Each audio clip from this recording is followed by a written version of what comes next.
इस देश का जो बहुसंख्यक जन है वो अपने अधिकारों से किसी न किसी रूप में वंचित है।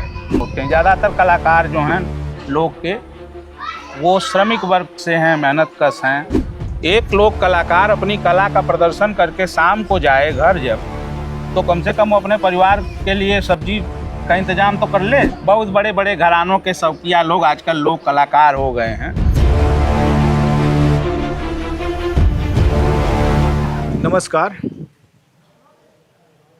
देश भर में अनेक संस्थाएं काम कर रही हैं सांस्कृतिक मोर्चे पर, और उन संस्थाओं में बहुत सारे लोगों का सरोकार यह है कि वे अपने आसपास के जो लोक कलाकार हैं उन लोक कलाकारों का उपयोग करते हुए एक जनवादी, जनोन्मुखी, जनपक्षधर माहौल बनाएं, जिससे लोग तर्कवादी हों, अपने अधिकारों के लिए आवाज़ उठाएं, जिनको जो हैव नॉट्स हैं उनको भागीदारी मिले, वो मुख्यधारा के हिस्सा हों, और वे तमाम सारी जो लड़ाइयाँ हैं मनुष्य की अपनी बराबरी के लिए, गैर बराबरी के विरुद्ध वो लड़ें और सामाजिक सम्मान के साथ उनका जीवन बीते। ऐसे तमाम सारे कलाकार, ऐसे तमाम सारे संयोजक, ऐसे तमाम सारे लोग हैं जो इस तरह के मोर्चे पर काम कर रहे हैं।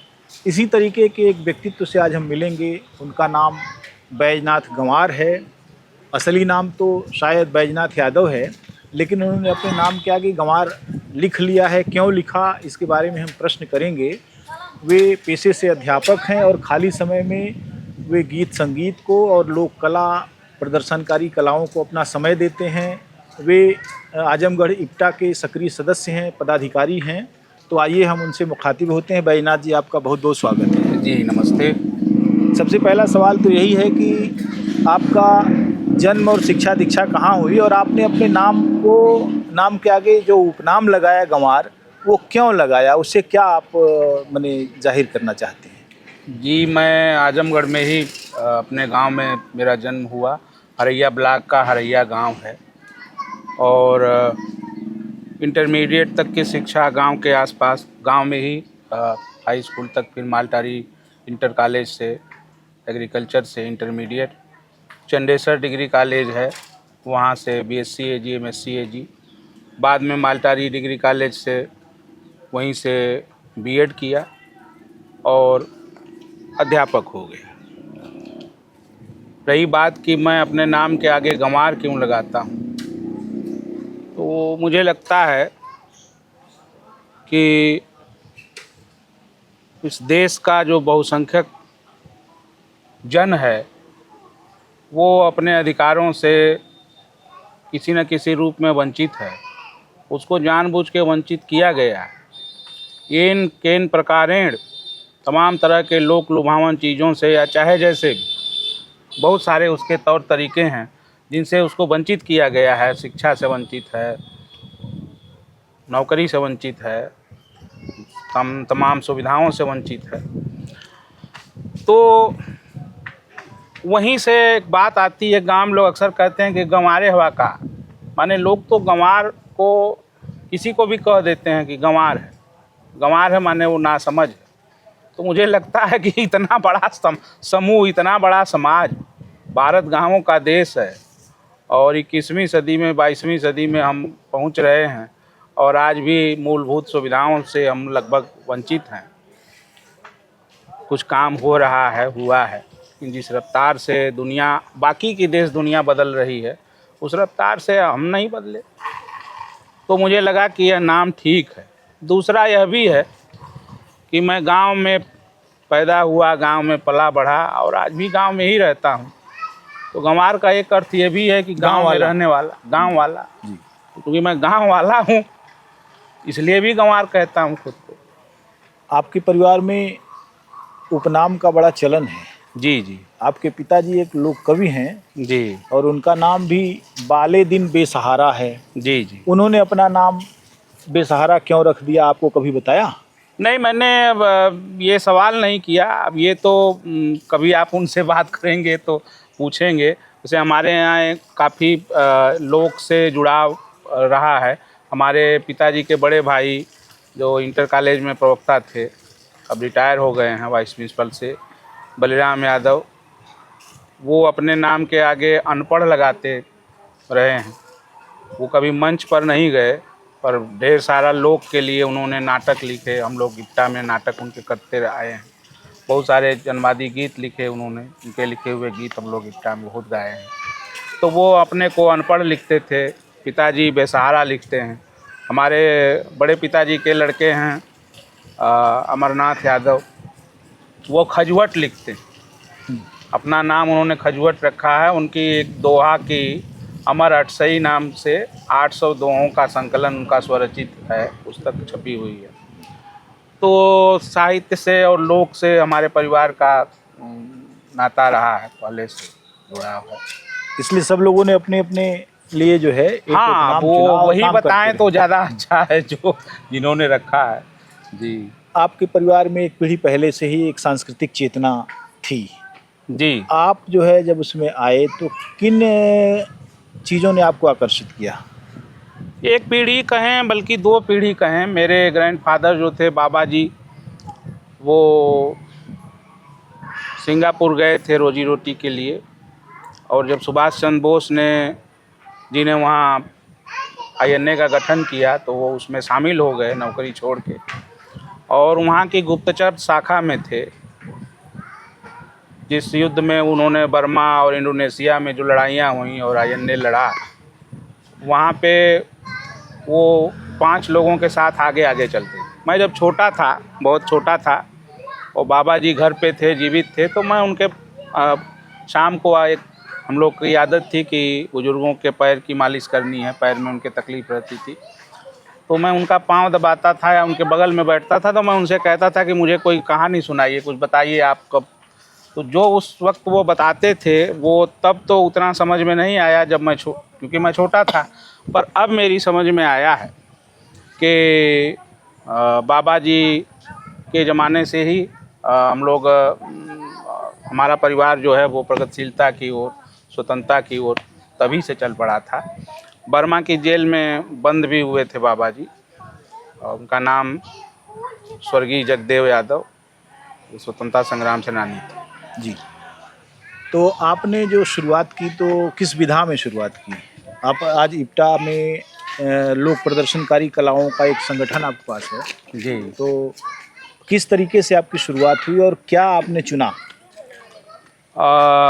असल में मैं बहुत अंतर्मुखी था इंटरमीडिएट तक, क्योंकि माहौल था घर में। पिताजी एक लोक कवि के रूप में प्रसिद्ध थे।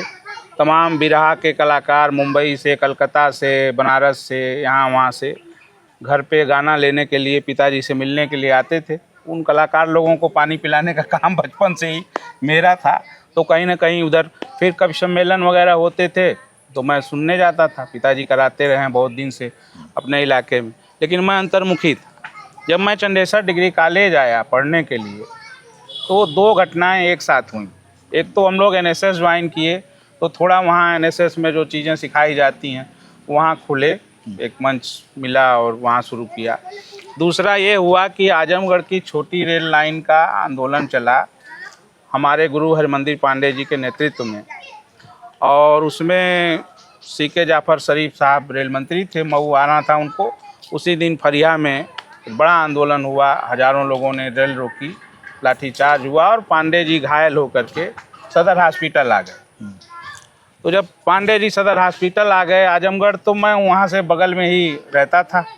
पिताजी ने बताया पांडे जी शिक्षक नेता रहे हैं, तो पहले से घर आना जाना था, मैं जानता था, वो भी जानते थे। जब गया तो उनको इतनी बुरी तरह से मारा था लोगों ने, पुलिस ने, कि वो खून से लथपथ थे। और फिर मैं उनकी सेवा करने लगा हॉस्पिटल में, उनके करीब गया। मेरी समझ में एक बात यह भी आई कि बेसिक का अध्यापक, जो परिषदीय अध्यापक है, वो चुनाव नहीं लड़ सकता। तो हरमंदिर पांडे शिक्षक राजनीति तो कर सकते हैं, पर अगर उन्होंने रेल लाइन बड़ी हो जाए, इस पर बड़ी रेल चलने लगे आजमगढ़, इसके लिए जो आंदोलन किया और जो मार खाए, वो घायल हुए हैं, तो उनका कोई तत्कालिक पॉलिटिकल फ़ायदा होना नहीं है कि वो चुनाव लड़ जाएंगे, विधायक बन जाएंगे, नेता बन जाएंगे। तो उनके प्रति मेरे मन में एक श्रद्धा का भाव जगा कि वास्तव में ये समाज के लिए, और फिर मैं उनके साथ जुड़ने लगा, बार बार शहर में मिलना जुलना। वो भी कम्युनिस्ट पार्टी दफ्तर अक्सर रहते थे, तो उनके साथ फिर उन्होंने इप्टा के बारे में बताया। कैफी आजमी साहब उस वक्त जीवित थे, हमारे उस वक्त के राष्ट्रीय अध्यक्ष थे।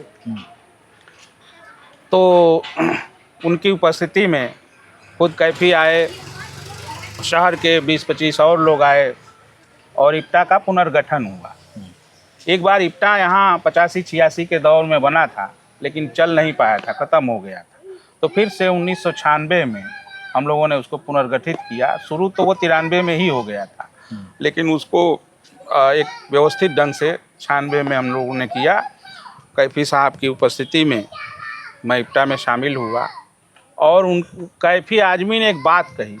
उन्होंने कहा कि मैं राष्ट्रीय अध्यक्ष हूँ, मैं भारत में जहाँ जहाँ गया वहाँ वहाँ इप्टा बन गया। जब लोग मुझसे कहते हैं कि आपके आजमगढ़ में इप्टा क्यों नहीं है, तो मुझे लगता है कि कुछ मेरी कमी है, कुछ आजमगढ़ वालों की कमी है। मैं भावुक था, नौजवान था, तो मैंने तय किया कि नहीं, अब इतना महान आदमी कह रहा है और हमारा राष्ट्रीय अध्यक्ष है, हमारे जनपद का गौरव है, तो मुझे इप्टा बनाना चाहिए। फिर मैं नाटक में शामिल हो गया। कुछ वकील साहब लोग थे, वो एक हमारे डायरेक्टर थे, निर्देशक थे सिद्धनाथ सिंह जी, वो बंगाल से नाटक सीख के आए थे, वकालत करते थे। कुछ और साथी थे, तो उन लोग के साथ हम लोग नाटक करने लगे और खूब नाटक किए, बहुत ढेर सारे। एक एक महीने में 10-10 नाटक करते थे, नुक्कड़ नाटक, स्टेज नाटक। तो वो एक दौर चलता रहा। बाद में मैं तैयारी के लिए इलाहाबाद चला गया 1-2 साल के लिए, तो थोड़ी गतिविधि कम हुई, और जब अध्यापक हो गया तो नाटक छूटने लगा। 2007 में हमारे गुरु हरिमंदिर पांडे जी ने कहा कि तुम लोक विधा पर काम करो, क्योंकि वो तुम्हारे खून में है, तुम चीज़ों को समझते हो, जानते हो ठीक से। तो हमने कहा लोक विधा पे हम क्या काम करें, तो उन्होंने कहा कि तुम लोक कलाकारों को ढूंढो, उनको समझो, उनसे मिलो और उस पर काम करो, उनको मिला के इप्टा बनाओ। तो फिर मैं अपने यहाँ के स्थानीय कलाकारों को ढूंढना शुरू किया, और सबसे पहले मुझे मिले अर्जुन दादा, जो दुनिया में नहीं है, जो जांघिया के और धोबी नृत्य के दोनों के बहुत अच्छे वादक थे, उस विधा के नकारा और मृदंग बजाते थे, उनके साथ लोक कलाकार थे। फिर मैं उनके साथ शामिल हुआ और फिर हम लोग 2007 से वो यात्रा लोक विधा की करते हुए, तब हमारे पास ढोलक भी नहीं थी, आज सारे वाद्य यंत्र हैं, तब कोई एक भी लोक कलाकार नहीं जुड़ा था। आज कई दर्जन लोक कलाकार इप्टा आजमगढ़ से जुड़ के काम कर रहे हैं। फिर उनका फार्म समझना, उनके गीतों में क्या है, तो लोक विधा से जुड़े हुए ज़्यादातर गीतों में धोबी नृत्य के या जांघिया नृत्य के जो गीत रहे, ख़ास तौर से धोबी नृत्य के गीतों में ज़्यादातर जो है वो पचरा रहा है या फिर श्रृंगार रहा है। कुछ एक गीत राधा और कृष्ण को लेके रहे, माने प्रगतिशील गीत उसमें ढूंढने से भी न मिल रहे थे। तो फिर उस धुन को समझना, उस लोक धुन को समझना, उस पर फिर गीत बनाना या किसी और का गीत लिखा है। इसी तरह से जांघिया नृत्य में भी हुआ, उनके फार्म को पूरा समझना, फिर उस पर गीत लिखना, अपना गीत, पिताजी का गीत, गोरख पांडे जी का भी गीत जो उन्होंने भोजपुरी के गीत लिखे हैं, और लोगों के भी गीत, कि क्या हम गा सकते हैं जो इप्टा की विचारधारा है उसको हम कैसे लोक के द्वारा दे सकते हैं। फिर जो ये कलाकार जुड़े, इनके अंदर भी बहुत सारा अंधविश्वास और पाखंड, जब ये चलते थे तो पूजा करके चलते थे कि हम कार्यक्रम करने जा रहे हैं, तो जय बोल के जाते थे, आते थे। तो मेरे साथ रहते रहते और मैं उनके साथ रहते रहते जो ये मिक्सिंग हुई, यहाँ वहाँ आते जाते, तो बहुत सारा चेंज उनके भीतर भी आया है। छूत अछूत का जो हीन भावना का भेद था उनके अंदर, कि हम अछूत हैं, हम छोटे हैं। ज़्यादातर कलाकार जो हैं लोग के, वो श्रमिक वर्ग से हैं, मेहनत कश हैं और निम्न वर्ग के हैं। उनके जीवन की क्या चुनौतियां हैं जो आप देख रहे हैं? बहुत बड़ी चुनौतियां हैं। देखिए, लोक कला को बचाना है तो सबसे पहले उनके परिवार की रोजी रोटी के जो सवाल हैं उनको हल करना होगा। एक लोक कलाकार को लगातार काम नहीं है। अगर समाज चाहता है कि लोक कलाएं जिंदा रहें तो उनको बराबर कार्यक्रम मिलने चाहिए, या तो वो जनता के द्वारा मिले या वो शासन के द्वारा मिले, जैसे भी मिले। एक लोक कलाकार अपनी कला का प्रदर्शन करके शाम को जाए घर जब, तो कम से कम वो अपने परिवार के लिए सब्जी का इंतज़ाम तो कर ले, दाल का इंतज़ाम तो कर ले। लोक कलाकार लोक कला का प्रदर्शन करे और घर भूखा जाए तो कैसे करे? तो सरकारी कार्यक्रम तो मिलते नहीं। सरकारी कार्यक्रम उन लोक कलाकारों को मिलते हैं जो असल लोक कलाकार नहीं हैं।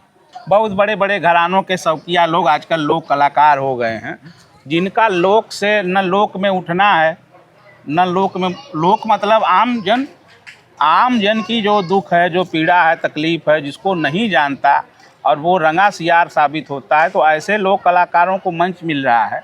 जो असल लोक कलाकार हैं, जो किसान हैं, मजदूर हैं, क्योंकि लोक का सृजन तो वहाँ से हुआ है, मजदूर वर्ग से, मेहनत कश वर्ग से हुआ है, तो वो हाशिए पर हैं।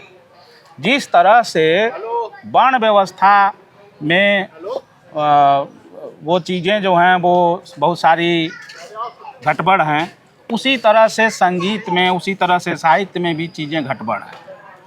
यहाँ भी शास्त्रीय संगीत को कहीं ना कहीं बड़ा प्रश्रय मिला है। मैं उसका विरोधी नहीं हूँ, ठीक है, वो एक क्लासिकल फार्म है, लेकिन वो उपजा तो लोक से है ना।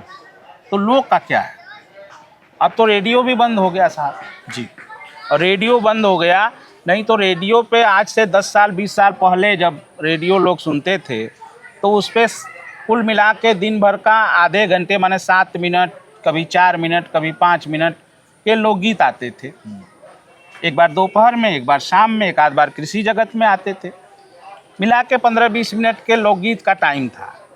और बाकी के दिनों में या तो फिल्मी गाने बॉलीवुड के, या फिर जो है वो रात में शास्त्रीय संगीत घंटों घंटों।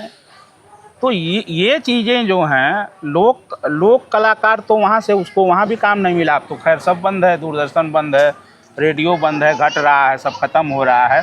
और अब चीज़ें जो हैं वो दूसरी तरफ हो गई कि अब यहाँ भी पूंजी आ गई। भोजपुरी क्षेत्र में भी, खास तौर से हमारे पूर्वांचल की हम बात करें तो यहाँ भी अब फूहड़पन और अश्लीलता और यूट्यूब और उसमें हमारे नए नए महान हीरो लोग जो पैदा हुए, उन्होंने जो स्तर है वो काफ़ी गिराया है, बहुत गिराया।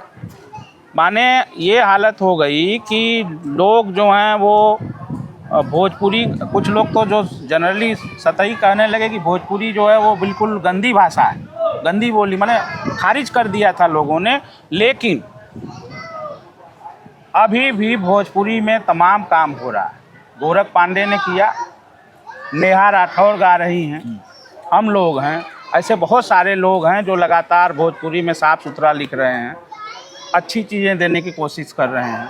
तो यह तो जनता की भी जिम्मेदारी है, और जो जन में जो समझदार लोग हैं उनकी जिम्मेदारी है कि ऐसे लोगों को आगे बढ़ाएं, उनको प्रचारित प्रसारित करें।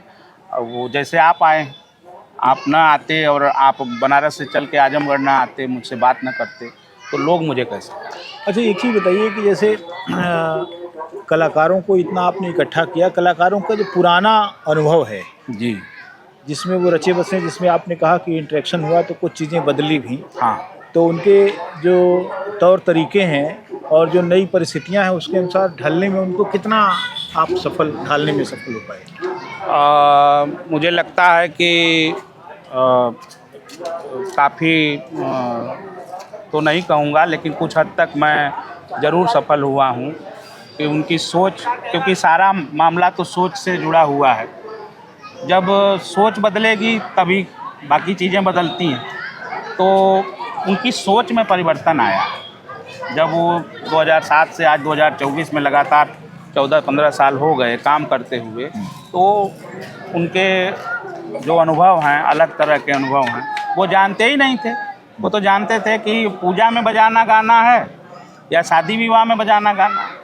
वो थोड़े ना जानते थे कि इसका क्या होता है। वो जानते ही नहीं थे कि हमारा कार्यक्रम बाहर भी कहीं हो सकता है, कि कुछ पढ़े लिखे समझदार लोग भी हमारे कार्यक्रम देख सुन सकते हैं। ऐसा लोग नहीं जानते। एक आखिरी प्रश्न ये है मेरा कि जो इतने कलाकारों का जमावड़ा आपने किया, जी जी, उन कलाकारों के कल्याण के लिए आप कुछ कोशिश कर रहे हैं या कोई आपको ऐसे लोगों का सपोर्ट मिला? नहीं, ऐसा कुछ नहीं है कि मैं तो साधारण व्यक्ति हूँ, कि उनकी कोई बड़ी आर्थिक मदद हो गई हो, हमने कर दिया हो, ऐसा कुछ नहीं हुआ। हाँ, मेरे सरकारी या दूसरी योजनाओं के जो नहीं, लाभ- सरकारी कोई अभी तक हमारे जो साथी हैं उनको किसी तरह की कोई सरकारी लाभ उन्हें नहीं मिला है। वो बस ये है कि उनकी पहचान बनी है, उनके घर में शिक्षा दीक्षा का माहौल बना है। अब ये कलाकार अपने बच्चों को पढ़ाने लिखाने की कोशिश कर रहे हैं, उसकी चिंता करते हैं। बहुत से साथी जो हैं वो व्यसन में लिप्त थे, जो लोक कलाकार थे वो उससे थोड़ा दूर हो रहे हैं। तो ये इस तरह के धीरे धीरे उनकी सोच में परिवर्तन आ रहा है, बाकी परिवर्तन नहीं। जी, बहुत बहुत धन्यवाद बैजनाथ जी। आपने लोक कला से जुड़ी हुई तमाम सारी बातें और अपनी दिलचस्पियों और अपने उपक्रमों को यहाँ साझा किया। और हम समझते हैं कि अगर आप इप्टा के माध्यम से लोगों को ले जा रहे हैं और एक जनवादी किस्म से उनकी सोच को विकसित कर रहे हैं, एक बहुत महत्वपूर्ण बात है। कलाकारों को हो सकता है कि पुरानी स्थितियाँ इतनी ज़्यादा बदल चुकी हैं कि उनके लिए अब कोई उपजीव्य नहीं रहा। जी जी, अब चीज़ें बदल गई, लोगों के रहन सहन के तौर तरीके बदल गए, सोच के तरीके बदल गए, उनके मनोरंजन के भी तरीके बदल गए। दूसरी चीज़, अब संस्कृति का इतना बड़ा हमला लोक संस्कृति पर हो रहा जी है जी, कि फुहड़ता और अपसंस्कृति तो लगातार पनप रही है, लगातार फैल रही है, बहुत तेजी के साथ। जी लाउड स्पीकर लगाकर उसका प्रसार किया जा रहा है, लेकिन लोक कलाओं के लिए जगह नहीं, लोक कलाकारों के लिए जगह नहीं। जी, आपने अपनी बातें साझा की, आपको बहुत बहुत धन्यवाद। अभी आप बैजनाथ गंवार को सुन रहे थे। बैजनाथ गंवार एक बहुत महत्वपूर्ण शख्सियत हैं आजमगढ़ की, जो लोक कलाओं के संवर्धन के लिए और उनके विकास के लिए और उनमें नई चीज़ें जोड़ने के लिए लगातार काम कर रहे हैं। गांव के लोग के लिए मैं रामजी यादव, नमस्कार।